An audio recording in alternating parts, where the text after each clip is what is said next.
Have you ever heard the term read between the lines? This term refers to the skill of making inferences. The ability to make inferences is a fundamental reading and thinking skill. Let's see how this good reader makes inferences as he reads. I love street art. This looks interesting. I can make a lot of inferences about this text. The title makes me infer that this person has to hide. They can't live a normal life. I am Miss P. That's the only name I go by. As a street artist, it is important to keep my identity secret until I become well known and respected. For now, I work alone, quickly, quietly, and in places that the police don't worry about. Ah, I see. My inference was correct. She does have to hide from the police. Street art is still illegal, see? It drives me crazy that I'm harassed for creating something beautiful and for sharing my message of hope.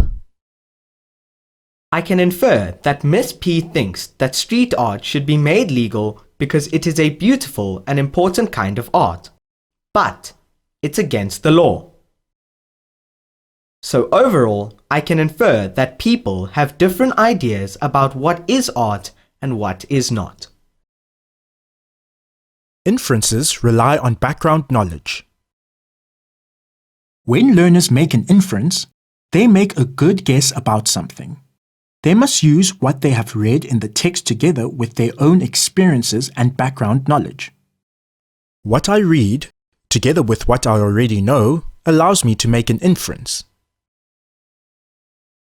Background knowledge is critical to being a good reader. Watch as we see Mrs. Ndlovu use her background knowledge to make inferences as she gardens. This woman has read the label on her rosebush. It says that she should plant it in the correct conditions for the best results. But what does that mean? Roses need loamy soil. It's best to plant roses in spring. Roses need quite a lot of sunlight. She uses her background knowledge on gardening to make inferences about this label. Her first inference relates to the soil. Her second inference relates to the season or weather. Her third inference relates to the light conditions. Inferences show understanding of more than what is written on the page. In order to make inferences, first read the text on the page. First, check that learners understand the information that is explicitly stated in the text. What does this graph show? The y-axis shows the temperature in Celsius. The x-axis shows the dates in periods of 10 years. The graph shows us that the temperature has risen steadily over time. This is not an inference because this information is given to us in the text. Next, model making an inference about the text. This helps learners understand what inferences look and sound like. I can infer that this is a graph about climate change.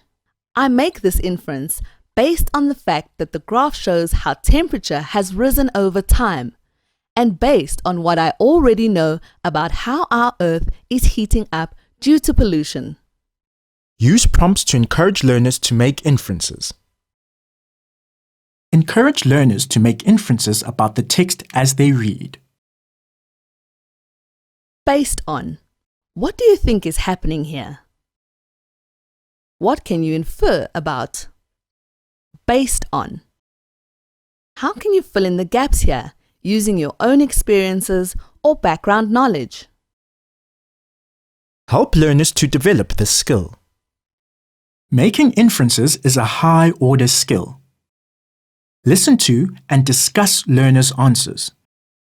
Make sure learners' answers are logical. Observe how this teacher helps her learner develop this skill. I can infer from this graph that the temperatures will eventually go back down. This inference isn't logical based on what I see happening in this graph. What did you base this inference on? Do you know something we don't know? I can infer that even if next year the average temperatures drop, over time the temperature will continue to rise. This is a logical inference based on the trend of the graph. Remember, an inference is not simply a guess. It is an educated guess based on the text and our background knowledge.